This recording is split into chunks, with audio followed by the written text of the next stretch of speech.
ವಾಕ್ಸ್ಥಾನ, ವಿದ್ಯಾಸ್ಥಾನ, ಇನ್ನೂ ಇದೆ 3-4 ಹೇಳ್ಬೋದು. ಅವಾಗ ನಿಮಗೆ ಕುಟುಂಬ ವೃದ್ಧಿ ಆಗುತ್ತೆ ಗುರು ಚೆನ್ನಾಗಿರೋದ್ರಿಂದ. ನಿಮಗೆ ವಿದ್ಯಾಭ್ಯಾಸದ ಅಭಿವೃದ್ಧಿ ಆಗುತ್ತೆ, ನಿಮ್ಮ ಮಾತಿಗೆ ವ್ಯಾಲ್ಯೂಸ್ ಬರಕ್ಕೆ ಶುರು ಆಗುತ್ತೆ, ಒಳ್ಳೆ ಹಣ ಸಂಪಾದನೆ ಮಾಡುವಂತ ಅನುಕೂಲಗಳು ಭಗವಂತ ಕೊಡ್ತಾನೆ. ಬಟ್ ಯುಟಿಲೈಸ್ ಮಾಡ್ಕೊಳ್ಳೋದು ನಿಮ್ಮ ಕೈಗಳಿದೆ. ಭಗವಂತ ಕೊಡ್ತಾನೆ ಅಂದ ಮಟ್ಟಿಗೆ ಅದು ನಿಮ್ಗೆ ಸಕ್ಸಸ್ ಆಗಲೇಬೇಕು ಅಂತಿಲ್ಲ. ಅದನ್ನು ಯಾವ ರೀತಿಯಾಗಿ ಯುಟಿಲೈಸ್ ಮಾಡ್ಕೊತೀರಿ ಅದು ತುಂಬಾ ಇಂಪಾರ್ಟೆಂಟ್ ಇದೆ. ಸರಿ, ಹಾಗಾದ್ರೆ ಗುರು ಮಿಥುನ ರಾಶಿ ಗುರು ಬಲದ ವಿಡಿಯೋ. ಗುರು ಬದಲಾವಣೆಯನ್ನ ಹೊಂದುತ್ತಾ ಇದೆ. ದಿನಾಂಕ 2/6/2026 ಗುರು ಮಿಥುನ ರಾಶಿಯಿಂದ ಮುಂದಿನ ರಾಶಿಗೆ ಹೋಗ್ತಾರೆ. ಇಷ್ಟು ದಿನ ಜನ್ಮ ಗುರು ಅನ್ನುವಂತಹ ಒಂದು ಸಮಸ್ಯೆ ಕಾಡ್ತಾ ಇತ್ತು ಮಿಥುನ ರಾಶಿಯವರಿಗೆ. ಕಳೆದ 2 ವರ್ಷದಿಂದ ವೆರಿ ಹಾರಿಬಲ್ ಸಿಚುವೇಶನ್ಸ್, ತುಂಬಾ ನೆಗೆಟಿವ್ ಟೈಮ್. ಎಲ್ಲಾ ತರದಲ್ಲೂ ನಾನು ಒಂದೊಂದೇ ಹೇಳಿ ಮನಸ್ಸು ಬೇಸರ ಮಾಡಕ್ಕೆ ಇಷ್ಟ ಆಗಲ್ಲ ನನಗೆ. ಎಲ್ಲಾ ವಿಚಾರಗಳು ಹಿಂದುಳಿದ ಒಂದು ರೀತಿಯಾಗಿ ಆಗ್ಬಿಡ್ತೀರಾ. 99% ಆಗೋ ಕೆಲಸಗಳು 100 ರೀಚ್ ಆಗಲ್ಲ. ದುಃಖ, ಬಿಸ್ನೆಸ್ ಅಲ್ಲಿ ಲಾಸು, ಇನ್ನೊಂದು ಮತ್ತೊಂದು, ಈ ತರ ಬಹಳ ಅನುಭವಿಸಿದ 2 ವರ್ಷದಿಂದ. ಯಾಕೆ 2 ವರ್ಷ ಕೂಡ 1 ವರ್ಷ ಗುರು ಇಲ್ಲ. 2024 ಮಧ್ಯದಿಂದ ಅಂದ್ರೆ ಮೇಯಿಂದ 2025 ಮೇವರೆಗೂ ನಿಮಗೆ ಗುರು ಬಂದು ಹೌಸ್ ಆಫ್ ಲಾಸ್ ಆಗಿತ್ತು, 12ನೇ ಮನೆ, ನಷ್ಟಸ್ಥಾನ, ವ್ಯಯಸ್ಥಾನ. ಆಮೇಲೆ 2025 ಮೇ 15ರಿಂದ ನಿಮಗೆ ಜನ್ಮಗುರು ನರದುಃಖಂ. ಅಲ್ಲಿಗೆ ಗುರು ಮಿಥುನ ರಾಶಿಯಲ್ಲಿ ಬಹಳ ಕಷ್ಟ ಕೊಟ್ಟಿತ್ತು. ಬಟ್ ಇದೇ ಜೂನ್ 2ನೇ ತಾರೀಕು ಗುರು ನಿಮ್ಮ ಮನೆಯಿಂದ ಮುಂದಿನ ಮನೆಗೆ ಹೋಗ್ತಾ ಇದ್ದಾರೆ. ಹಾಗಾಗಿ ವಿಶೇಷವಾಗಿ ಮಿಥುನ ರಾಶಿಯವರಿಗೆ 100% ಗುರುಬಲ, ಸುಮಾರು 379 ದಿನಗಳು ಈ ಗುರುಬಲ ಅನ್ನುವಂಥದ್ದು ನಿಮಗೆ ಪ್ರಾಪ್ತಿ ಆಗ್ತಾ ಇದೆ. ಇದೊಂದು ವಿಡಿಯೋ ಪ್ರಾರಂಭದಲ್ಲಿ ಒಂದು ಶುಭ ಸುದ್ದಿ. ಹಾಗಾದ್ರೆ ನಿಮ್ಗೆ ಏನೇನು ಫಲ ಇದೆ ನೋಡಿ. ನಿಮ್ಮ ಜನ್ಮ ಜಾತಕ ಇದೆಯಲ್ಲ, ನಿಮ್ಮ ಜನ್ಮ ಜಾತಕದಲ್ಲಿ ಗುರು ಏನಾದ್ರೂ ತುಂಬಾ ಸ್ಟ್ರಾಂಗ್ ಆಗಿದ್ರೆ ಇದು 200% ಫಲ ಶುರುವಾಗುತ್ತೆ. ಅದಕ್ಕೆ ನೀವು ತಿಳ್ಕೊಬೇಕಂದ್ರೆ ನಿಮ್ಮ ಮೂಲ ಜಾತಕವನ್ನ ಒಮ್ಮೆ ನುರಿತ ಜ್ಯೋತಿಷ್ಯರನ್ನ ಭೇಟಿ ಮಾಡಿ Vedic astrology, higher astrology predictions ಅನ್ನ ಮಾಡಿಸಿ ಗುರು ಉಚ್ಚ ಸ್ಥಾನದಲ್ಲಿದ್ದಾರಾ, ಸ್ವಕ್ಷೇತ್ರದಲ್ಲಿದ್ದಾರಾ, ಮಿತ್ರ ಸ್ಥಾನದಲ್ಲಿದ್ದಾರಾ, ಸಮಬಲದಲ್ಲಿದ್ದಾರಾ ಅಂತ ತಿಳ್ಕೊಳ್ಳಿ. ಅಕಸ್ಮಾತ್ ನಿಮ್ಮ ಜನ್ಮ ಜಾತಕದಲ್ಲಿ ಗುರು ಚೆನ್ನಾಗಿತ್ತಾ, ಗೋಚಾರದಲ್ಲಿ ಗುರು ಚೆನ್ನಾಗಿದೆ, ಸೂಪರ್ ಜಾಕ್ಪಾಟ್ ಮಾಡಿದ್ರೆ ಈ ವರ್ಷ ನೀವೇನೇನ್ ಮಾಡೋದು ಸಕ್ಸಸ್ ಆಗ್ಬಿಡುತ್ತೆ, ನೆಕ್ಸ್ಟ್ ಲೆವೆಲ್ ರೀಚ್ ಆಗ್ಬಿಡ್ತೀರಾ. ಕೇವಲ ಹಣದಲ್ಲಿ ಮಾತ್ರ ಅಲ್ಲ, ಆಯಾ ವಯಸ್ಸಿನವರಿಗೆ ಆಯಾ ಅನುಕೂಲಗಳು ಪ್ರಾಪ್ತಿ. ವಿದ್ಯಾರ್ಥಿಗಳಿಗೆ ವಿದ್ಯೆ, ಅಗ್ರಿಕಲ್ಚರ್ ವಿವಾಹ, ಮಕ್ಕಳು, ಫಿನಾನ್ಷಿಯಲ್ ಆಗಿ ಸ್ವಲ್ಪ ಅನುಕೂಲ ಆಗಬೇಕಾದ್ರೆ ಫಿನಾನ್ಸ್ ಅಭಿವೃದ್ಧಿ, ಆಯಾ ಯೋಜನೆ ಪ್ರಕಾರವಾಗಿ ಅಂತಂತವ್ರಿಗೆ ಆ ಫಲ ಸಿಗ್ತಾ ಹೋಗುತ್ತೆ. ಸರಿ, ಅಕಸ್ಮಾತ್ ಗುರು ನಿಮ್ಮ ಜನ್ಮ ಜಾತಕದಲ್ಲಿ ಡೆಬಿಲೇಟ್ ಆಗಿ ನೀಚನಾಗಿದ್ದಾನೆ, 0 ಆಗಿದ್ದಾನೆ, ವಕ್ರಿ ಆಗಿದ್ದಾನೆ, ಹಸ್ತನಾಗಿದ್ದಾನೆ, ಶತ್ರುಘ್ನನಾಗಿದ್ದಾನೆ, ಪಾಪಕರ್ತನ ಯೋಗದಲ್ಲಿದ್ದಾನೆ, ಇನ್ಯಾವುದಾದ್ರು ನೆಗೆಟಿವ್ ಇತ್ತು ಅಂತಂದ್ರೆ ಅಂತವ್ರಿಗೆ ಗುರುಗಳ ರಕ್ಷಣೆ ಮಾಡುತ್ತೆ. ಆದ್ರೆ ಇನ್ನಷ್ಟು ಅಭಿವೃದ್ಧಿ ಆಗೋದಕ್ಕೋಸ್ಕರ ಗುರುನ ಸ್ಟ್ರಾಂಗ್ ಮಾಡ್ಕೋಬೇಕು. ಅದಕ್ಕೆ ನಿಮ್ಮ ಮೂಲ ಜಾತಕವನ್ನ ಅನಾಲಿಸಿಸ್ ಮಾಡ್ಬೇಕಾಗುತ್ತೆ. ಸರಿ, ಈಗ ನಾವು ಗೋಚಾರ ನೋಡ್ಬೇಡ. ಈಗ ದ್ವಿತೀಯ ಸ್ಥಾನಕ್ಕೆ ಗುರು ಬಂದಾಗ 2ನೇ ಮನೆಗೆ ಬಂದು ಸುಮ್ಮನೆ ಬರಲ್ಲ, ಉಚ್ಚ ಸ್ಥಾನ ಆಗ್ಬಿಡ್ತಾರೆ. ಏನೇನ್ ಫಲ ಕೊಡ್ತಾರೆ ಅಂತಂದ್ರೆ ದ್ವಿತೀಯ ಸ್ಥಾನ ಉಚ್ಚ ಗುರು. ಅವಾಗ ಗುರು ಉಚ್ಚನಾದ್ರೆ ಗುರುವಿನ ಪೋರ್ಟ್ಫೋಲಿಯೋ 2 ಮೇಜರ್ ಪೋರ್ಟ್ಫೋಲಿಯೋಸ್. ಒಂದು ದುಡ್ಡು ಅಂದ್ರೆ ಧನಾಧಿಪತಿ, ಧನಕಾರಕ, ಇನ್ನೊಂದು ಸಂತಾನಕಾರಕ. ಅವಾಗ ಧನ ಮತ್ತು ಸಂತಾನಕ್ಕೆ ಮಿಥುನ ರಾಶಿಯವರಿಗೆ ಸಮಸ್ಯೆ ಬರಲ್ಲ. ಹಣದ ಅನುಕೂಲ ತುಂಬಾ ಚೆನ್ನಾಗಿರುತ್ತೆ, ಸಂತಾನಕ್ಕೂ ಸಮಸ್ಯೆ ಆಗೋದಿಲ್ಲ. ಈ 2 ಮಾತ್ರ ಬಹಳ ವಿಶೇಷವಾದಂತಹ ಫಲ ಸಿಕ್ಬಿಡುತ್ತೆ. ಅದು ಬಿಟ್ಟು ಇನ್ನೇನೇನು ವಿತ್ತಂ ನೇತ್ರಂ ಸುಖಂ ವಿದ್ಯಾ ವಾಕ್ಪಟುಂ ಭಾಷಣಾನಿ ಚ ದ್ವಿತೀಯ ಸ್ಥಾನ ಜನ್ಯಾನಿ ಕ್ರಮ ಜ್ಯೋತಿರ್ವಿದೋ ವಿದುಹು. ಕುಟುಂಬ ಸ್ಥಾನ, ಧನಸ್ಥಾನ, ವಾಕ್ಸ್ಥಾನ, ವಿದ್ಯಾಸ್ಥಾನ, ಇನ್ನೂ ಇದೆ 3-4 ಹೇಳ್ಬೋದು. ಅವಾಗ ನಿಮಗೆ ಕುಟುಂಬ ವೃದ್ಧಿ ಆಗುತ್ತೆ ಗುರು ಚೆನ್ನಾಗಿರೋದ್ರಿಂದ. ನಿಮ್ಮ ವಿದ್ಯಾಭ್ಯಾಸದ ಅಭಿವೃದ್ಧಿ ಆಗುತ್ತೆ, ನಿಮ್ಮ ಮಾತಿಗೆ ವ್ಯಾಲ್ಯೂಸ್ ಬರಕ್ಕೆ ಶುರು ಆಗುತ್ತೆ, ಒಳ್ಳೆ ಹಣ ಸಂಪಾದನೆ ಮಾಡುವಂತ ಅನುಕೂಲಗಳು ಭಗವಂತ ಕೊಡ್ತಾನೆ. ಬಟ್ ಯುಟಿಲೈಸ್ ಮಾಡ್ಕೊಳ್ಳೋದು ನಿಮ್ಮ ಕೈಗಳಿದೆ. ಭಗವಂತ ಕೊಡ್ತಾನೆ ಅಂದ ಮಟ್ಟಿಗೆ ಅದು ನಿಮ್ಗೆ ಸಕ್ಸಸ್ ಆಗಲೇಬೇಕು ಅಂತಿಲ್ಲ. ಅದನ್ನು ಯಾವ ರೀತಿಯಾಗಿ ಯುಟಿಲೈಸ್ ಮಾಡ್ಕೊತೀರಿ ಅದು ತುಂಬಾ ಇಂಪಾರ್ಟೆಂಟ್ ಇದೆ. ಸರಿ, ಹಾಗಾದ್ರೆ ಗುರು 2ನೇ ಮನೆ ಇದ್ದಾಗ, ಧನಕಾರಕರಾಗಿರ್ತಕ್ಕಂಥ ಗುರು ಧನಸ್ಥಾನದಲ್ಲಿದ್ದಾಗ, ತತ್ರಾಪಿ ಕರ್ಕರಾಶಿಯಲ್ಲಿದ್ದಾಗ, ಅಂದ್ರೆ ಕರ್ಕರಾಶಿಗೆ ಗುರು ಹೋಗ್ತಾ ಇರೋದು, ಮಿಥುನ ರಾಶಿಯಲ್ಲಿ ಫಲ ಹೇಳ್ತಾ ಇರೋದು, ಅಧಿಕ ಧನಾಗಮ ಪ್ರಾಪ್ತಿಯಾಗುವಂಥದ್ದು, ಅಧಿಕ ಸಂಪತ್ತನ್ನ ಅಭಿವೃದ್ಧಿ ಪಡಿಸುವಂಥದ್ದು, ಇವೆಲ್ಲರೂ ಕೂಡ ತುಂಬಾ ಚೆನ್ನಾಗಾಗುತ್ತೆ. ವಕೀಲ ವೃತ್ತಿ, ಅಧ್ಯಾಪಕರು ಅಂದ್ರೆ ಟೀಚರ್ಸು, ಪ್ರೊಫೆಸರ್ಸು, ಮಾಸ್ಟರ್ಸು, ಈ ತರ ಲೆಕ್ಚರರ್ಸ್ ಎಲ್ಲ ಧಾರ್ಮಿಕ ಮುಖಂಡರಿಗೆ ತುಂಬಾ ಚೆನ್ನಾಗಿರುತ್ತೆ.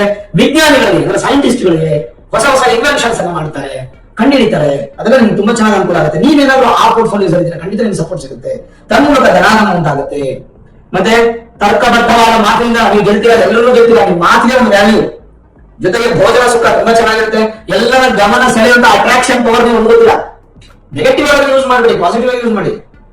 ಮತ್ತೆ ವಿಶೇಷವಾಗಿ ನಿಮ್ಮ ಮಕ್ಕಳ ಮುಖಾಂತರ ಕೂಡ ಧನಾಗಮ ಪ್ರಾಪ್ತಿ. ಒಂದೇ ಒಂದು ಮಾತು ಹೇಳುತ್ತೆ ಬೃಹತ್ ಜಾತಕ, ಗುರು ದ್ವಿತೀಯದಲ್ಲಿದ್ದಾಗ ಮಿಥುನ ರಾಶಿಯವರಿಗೆ ಗೋಚಾರದಲ್ಲಿ ತತ್ರಾಪಿ ಸುವಾಕ್ಯ, ಒಂದೇ ಮಾತನ್ನು ಹೇಳುತ್ತೆ, ತತ್ರಾಪಿ ಸುವಾಕ್ಯ. ಅಲ್ಲೇ ಒಳ್ಳೆಯ ಮಾತು ಮುಗಿದು. ಕೆಟ್ಟದನ್ನೋದು ಇಲ್ಲೇ ಇಲ್ಲ, ಒಳ್ಳೆಯ ಮಾತು. ಯಾವಾಗ ಒಳ್ಳೆಯ ಮಾತನ್ನು ಸಿಗುತ್ತೋ ಅಲ್ಲಿಗೆ ಪ್ಲಸ್ ಪಾಯಿಂಟ್, ಏನು ಚಿಂತೆ ಮಾಡೋ ಅವಶ್ಯಕತೆ ಇಲ್ಲ. ಮೇಲಾಗಿ ಇನ್ನೂ ಹೇಳ್ಬೋದು ನಿಮ್ಗೆ, ಏನೋ ಮಿಥುನ ರಾಶಿಯವರಿಗೆ ಸಪ್ತಮಾಧಿಪತಿ ಗುರು, ಸಪ್ತಮಾಧಿಪತಿ ದ್ವಿತೀಯದಲ್ಲಿದ್ದಾಗ ಏನ್ ಫಲ ಅದನ್ನ ಹೇಳ್ತೀನಿ ಕೇಳಿಸ್ಕೊಳ್ಳಿ. ಎಲ್ಲ ಪಾಸಿಟಿವ್ ಹೇಳ್ಬಿಡ್ತೀರ ಗುರುಗಳೇ, ಅಲ್ಲ, ನಿಮ್ಗಿರೋದೇ ಪಾಸಿಟಿವ್, ನೀವು ರಿಪ್ಲೇಸ್ ಮಾಡ್ಕೋಬೇಕು. ಸಪ್ತಮಾಧಿಪತಿ ದ್ವಿತೀಯದಲ್ಲಿದ್ದರೆ ಏನ್ ಫಲ? ದಾರಯೋಗ ಧನ ಪ್ರಾಪ್ತಿ ಅಂತ ಹೇಳಿ ಶ್ಲೋಕ ಎಂಬಂತೆ ಶುಭನಾಗಿ ಬಲಿಷ್ಠವಾದರೆ ಧನ ಪ್ರಾಪ್ತಿಯಾಗುವುದು, ವಿವಾಹ ನಂತರ ಸಮೃದ್ಧಿ ಹೊಂದುತ್ತದೆ, ಮತ್ತೆ ವಿಶೇಷವಾಗಿ ಭೋಜನ ಸುಖ, ಮತ್ತೆ ದ್ವಿಸ್ವಭಾವ ರಾಶಿ ಸ್ಥಿತ ಆಗಿರೋದ್ರಿಂದ, ಕ್ಷಣ ರಾಶಿಯಲ್ಲಿ ಕುತ್ಕೊಂಡಿರೋದ್ರಿಂದ ಹೆಚ್ಚು ಓಡಾಡ್ತೀರಾ, ಅದಂತೂ ಖಂಡಿತ ಇರುತ್ತೆ. ಅದ್ರ ಬಗ್ಗೆ ಚಿಂತನೆ ಮಾಡಬೇಕು. ಹಾಗೆ ದಶಮ 10ನೇ ಮನೆ 10th ಹೌಸ್, 10th ಹೌಸ್ ಅಲ್ಲಿ 10th ಹೌಸ್ ಸ್ಥಾನಾಧಿಪತಿ ಗುರು, 10ನೇ ಮನೆ ಅಧಿಪತಿನೂ ಗುರುನೇ ಮಿಥುನ ರಾಶಿಯವರಿಗೆ. 10th house lord is in second house. ಅದೇನ್ ಫಲ ಕೊಡ್ತಾರೆ? 10ನೇ ಮನೆ ಅಧಿಪತಿ ದಶಮದಲ್ಲಿದ್ದಾಗ, ದಶಮಾಧಿಪತಿ ದ್ವಿತೀಯದಲ್ಲಿದ್ದಾಗ ಏನು ಫಲ? ದಶಮಾಧಿಪತಿ ದ್ವಿತೀಯದಲ್ಲಿದ್ದರೆ ಅಧಿಕ ಸಂಪನ್ನವನ್ನು ಹೊಂದುತ್ತೀರಾ, ಕುಟುಂಬದ ವೃತ್ತಿಯನ್ನ ಮುನ್ನಡೆಸುವಂತದ್ದು, ಪಾರಂಪರಿಕ ವೃತ್ತಿ, ಮತ್ತೆ ಅದೃಷ್ಟವಂತರಾಗ್ತೀರಾ, ಪಾಪದಿಂದ ದೂರ ಆಗ್ತೀರಾ. ತುಂಬಾ ಚೆನ್ನಾಗಿರುತ್ತೆ. ಈ ಒಂದು ಪಾಸಿಟಿವ್ಸ್ ಅನ್ನ ಯುಟಿಲೈಸ್ ಮಾಡ್ಕೊಂಡ್ರೆ ಅಂತೂ ಮಿಥುನ ರಾಶಿಯವರಿಗೆ ಬಹಳ ಅದ್ಭುತವಾದ ಸಮಯ. ಇದಲ್ಲದೆ ಬೇರೆ ಏನೇನು ಫಲ ಅವ್ರು ಈಗ 4ನೇ ಮನೆಯಲ್ಲಿ ಏನ್ ಫಲ ಕೊಡ್ತಾರೆ? 4ನೇ ಮನೆಯಲ್ಲಿದ್ದಾಗ ಬಹಳ ವಿಶೇಷವಾದ ಫಲ, ಸೌಕರ್ಯ ಹೆಚ್ಚು ಪಡಿತಾರೆ. ಅಂದ್ರೆ 4ನೇ ಮನೆ ಅಂದ್ರೆ ಕಾಲಚಕ್ರ ಪ್ರಕಾರ ಮೇಷ ವೃಷಭ ಮಿಥುನ ಕಟಕ, 4ನೇ ಮನೆ ಕಟಕ. ಕಟಕ ಅನ್ನೋದು 4ನೇ ಮನೆಯಿಂದ ಕಾಲಚಕ್ರದ ಪ್ರಕಾರ ಗುರು ಬಂದು 4ನೇ ಮನೆಯಲ್ಲಿ ಇದ್ದಾರೆ. ನಿಮ್ಮ ರಾಶಿಗೆ 2ನೇ ಮನೆಯಲ್ಲಿದ್ದಾರೆ. ಎಸ್, 2ನೇ ಮನೆಯ ಗುರು ಏನ್ ಫಲ ಕೊಡ್ತಾರೆ ಹಾಗಾದ್ರೆ? ವಿಶೇಷವಾಗಿ ಸೌಕರ್ಯವನ್ನ ಹೆಚ್ಚು ಪಡಿತೀರಾ, ಧನವಂತರಾಗ್ತೀರಾ, ಮೃದುವಾಗಿ ಮಾತನಾಡ್ತೀರಾ, ಒಳ್ಳೆ ದೇಹ ಅಭಿವೃದ್ಧಿ ಆಗುತ್ತೆ, ಸಿಹಿ ಮಾತು, ದಪ್ಪಸ್ವರ, ಮಕ್ಕಳ ರೀತಿಯಾಗಿ ಖುಷಿ ಖುಷಿಯಾಗಿರ್ತೀರಾ ನೀವು. ಸ್ಥಿರಾಸ್ತಿ ಮತ್ತೆ ಭೂಮಿಯನ್ನ ಪಡಿತೀರಾ, ಗೌರವ ಹೆಚ್ಚಾಗುತ್ತೆ, ಸರ್ಕಾರ ಕೆಲಸಗಳು ಸಿಗುತ್ತೆ, ಶತ್ರುಗಳನ್ನ ಮಿತ್ರವಾಗಿ ಮಾಡ್ಕೋತೀರಾ, ದೀರ್ಘಾಯುಷ್ಯ ಪ್ರಾಪ್ತಿ, ಭವಿಷ್ಯ ತುಂಬಾ ಚೆನ್ನಾಗಿದೆ ರೂಪಿಸ್ಕೊಳ್ತೀರಾ, ಹೆಚ್ಚು ಹಣ ದಾನ ಧರ್ಮಗಳಿಗೆ ಮಾಡ್ತೀರಾ, ದೇವತಾ ಕಾರ್ಯ ಮಾಡಿದ್ರು ಕೂಡ ಅಧಿಕ ಆಸಕ್ತಿ ನಿಮಗೆ ಇರುತ್ತೆ. ಇದೆಲ್ಲ ದ್ವಿತೀಯ ಸ್ಥಾನದ ಫಲ. ಹಾಗೆ ಗುರು ದ್ವಿತೀಯದಲ್ಲಿದ್ದಾಗ, 2ನೇ ಭಾವದಲ್ಲಿದ್ದಾಗ ಏನು? ತಂದೆಯ ಆಶೀರ್ವಾದ ತುಂಬಾ ಚೆನ್ನಾಗಿರುತ್ತೆ, ವ್ಯಾಪಾರದಲ್ಲಿ ಅಭಿವೃದ್ಧಿ, ಸ್ವಯಂ ರೂಪಿತವಾಗಿರ್ತಕ್ಕಂಥ ವ್ಯಕ್ತಿ ಆಗ್ತೀರಾ, ಧೀಶಕ್ತಿ ಅನ್ನೋದು ಪ್ರಾಪ್ತಿ ಆಗುತ್ತೆ, ಗೌರವ, ಕುಟುಂಬಕ್ಕೆ ಒಳ್ಳೆಯ ಅಭಿವೃದ್ಧಿ ಮಾಡಿ, ಮೋಸ ಮಾಡುವವರ ದೂರ ಇರ್ತೀರಾ. ನೀವು ಎಲ್ಲವನ್ನ 6th ಸೆನ್ಸ್ ತುಂಬಾ ಚೆನ್ನಾಗಿ ಕೆಲಸ ಮಾಡುತ್ತೆ, ನಿಮಗೆ ವ್ಯಾಪಾರದಲ್ಲಿ ಸಂಪಾದನೆ ಹೆಚ್ಚಾಗುತ್ತೆ, ಕಣ್ಣಿನ ದೃಷ್ಟಿ ಬಹಳ ಚೆನ್ನಾಗಿರುತ್ತೆ, ಪಿತ್ರಾರ್ಜಿತ ಆಸ್ತಿ ಬರುತ್ತೆ, ಸಂತಾನಕ್ಕೆ ಅಭಿವೃದ್ಧಿ, ಸಂತಾನಕ್ಕೆ ಏನು ಭಯ ಪಡುವಂತ ಅವಶ್ಯಕತೆ ಇಲ್ಲ, ಅದೆಲ್ಲ ನಿಮಗೆ ತುಂಬಾ ಚೆನ್ನಾಗಿರುತ್ತೆ. ಅದಲ್ಲದೆ ಮಕ್ಕಳಿಂದ ಲಾಭ, ಮಕ್ಕಳ ವಿದ್ಯಾಭ್ಯಾಸಕ್ಕೋಸ್ಕರ ಸಾಲ ಮಾಡ್ತೀರಾ, ಒಳ್ಳೆ ಸಾಲ, ಭೂಮಿ ತಗೊಳ್ಳಕ್ಕೆ ಸಾಲ ಮಾಡ್ತೀರಾ, ಮನೆ ಕಟ್ಟಕ್ಕೆ ಸಾಲ ಮಾಡ್ತೀರಾ, ಒಳ್ಳೆ ಸಾಲ, ಅದೆಲ್ಲ ಅಭಿವೃದ್ಧಿಯಾಗಿ, ಆದಾಯದ ವೃದ್ಧಿಯಾಗಿ, ಪತ್ನಿಗೆ ಅಭಿವೃದ್ಧಿ ಆಗ್ತದೆ, ಒಂದು ಒಳ್ಳೆ ಗೌರವ ಅಭಿವೃದ್ಧಿಯನ್ನ ನೀವು ಕಾಣಬಹುದು. ಜೊತೆಗೆ ಎಲ್ಲಾದ್ರೂ ಹೋಗ್ಬೇಕು, ಪುಣ್ಯಕ್ಷೇತ್ರಗಳ ದರ್ಶನ ಮಾಡ್ಬೇಕು, ಫ್ಯಾಮಿಲಿ ಟೂರ್ ಅನ್ನ ಮಾಡ್ಬೇಕು ಅಂತಂದ್ರೆ ತುಂಬಾ ಚೆನ್ನಾಗಿ ಸಪೋರ್ಟ್ ಸಿಗುತ್ತೆ, ಸಕ್ಸಸ್ ಆಗ್ತದೆ. ಓಡಾ ನೋಡಿದಾಗ ಮಿಥುನ ರಾಶಿಯವರಿಗೆ ಕಳೆದ 2 ವರ್ಷದಿಂದ ಇರತಕ್ಕಂಥ ನೆಗೆಟಿವಿಟಿ ಈ ಜೂನ್ 2ನೇ ತಾರೀಕು 2026ರಿಂದ 379 ದಿನಗಳು, 1 ವರ್ಷದಿಂದ ಅಧಿಕವಾದಂತಹ ದಿನಗಳು ನಿಮಗೆ ಹೆಚ್ಚಿನ ಸಪೋರ್ಟ್ ಸಿಕ್ಕಿ ಸಂತೋಷ, ಲಾಭ, ಸಮೃದ್ಧಿ ಮತ್ತೆ ಕಾರ್ಯ ಜಯ ಪ್ರಾಪ್ತಿ ಆಗುವಂತದ್ದು ಎಲ್ಲಾ ಲಕ್ಷಣಗಳು ಕಾಣ್ತಾ ಇರೋದ್ರಿಂದ ಏನು ಚಿಂತೆ ಮಾಡೋ ಅವಶ್ಯಕತೆ ಇಲ್ಲ. ಮೂಲ ಜಾತಕದಲ್ಲಿ ಗುರುಸ್ಥಾನ, ಗುರುವಿನ ಫಲ ನೋಡ್ಕೊಂಡು ಡಿಸಿಷನ್ ತಗೊಳ್ಳಿ. ಅದಲ್ಲದೆ ಇಲ್ಲಾದ್ರೂ ಇನ್ನೂ ನಮ್ಗೆ ಜಾಸ್ತಿ ಫಲ ಬೇಕು, ಗುರುವಿನ ಆಶೀರ್ವಾದ ಬೇಕು ಅಂದ್ರೆ ಈ ಸಂದರ್ಭದಲ್ಲಿ ಎಲ್ಲಾ ಕಡೆ ಗುರು ಶಾಂತಿ ಮಹಾಯಾಗಗಳನ್ನ ಮಾಡ್ತಾ ಇರ್ತಾರೆ. ನಿಮ್ಮ ಊರಲ್ಲಿ, ನಿಮ್ಮ ಒಂದು ದೇವಸ್ಥಾನ, ಮಠ ಮಂದಿರಗಳಲ್ಲಿ ಮಾಡ್ತಾ ಇರ್ತಾರೆ ಗುರು ಶಾಂತಿ ಮಹಾಯಾಗ, ಎಲ್ಲಾ ಕಡೆನೂ ಮಾಡ್ತಾರೆ. ಎಲ್ಲಾದ್ರೂ ಒಂದ್ ಕಡೆ ಹೋಗಿ ನಿಮ್ಮ ಹೆಸರು, ಗೋತ್ರ, ನಕ್ಷತ್ರ, ರಾಶಿಗಳ ಹೆಸರಿಸಿ ಅಲ್ಲಿ ಬರೆಸಿ ಒಂದು ಸಂಕಲ್ಪಕ್ಕೆ ಕೊಟ್ಟುಬಿಡಿ. 5,000, 2,000, 5,000 ಚಾರ್ಜ್ ಇಟ್ಟಿರ್ತಾರೆ, ಚಾರ್ಜ್ ಅನ್ನ ಕೊಟ್ಟು ನೀವು ಬಳಸ್ಬಿಟ್ಟು ಸಂಕಲ್ಪ ಮಾಡಿಸಿ ಪೂಜಾ ಫಲವನ್ನ ಅನುಭವಿಸಿ, ಇನ್ನು ಚೆನ್ನಾಗಿರ್ತೀರ. ನೋಡಿದಾಗ ಮಿಥುನ ರಾಶಿಯವರಿಗೆ 2026 ಜೂನ್ 2ನೇ ತಾರೀಕಿಂದ 1 ವರ್ಷಕ್ಕಿಂತ ಅಧಿಕವಾದಂತಹ ದಿನಗಳು ನಿಮಗೆ ತುಂಬಾ ಉತ್ತಮವಾದ ಸಮಯ. ಆದ್ರಿಂದ ಉಪಯೋಗಿಸ್ಕೊಳ್ಳಿ.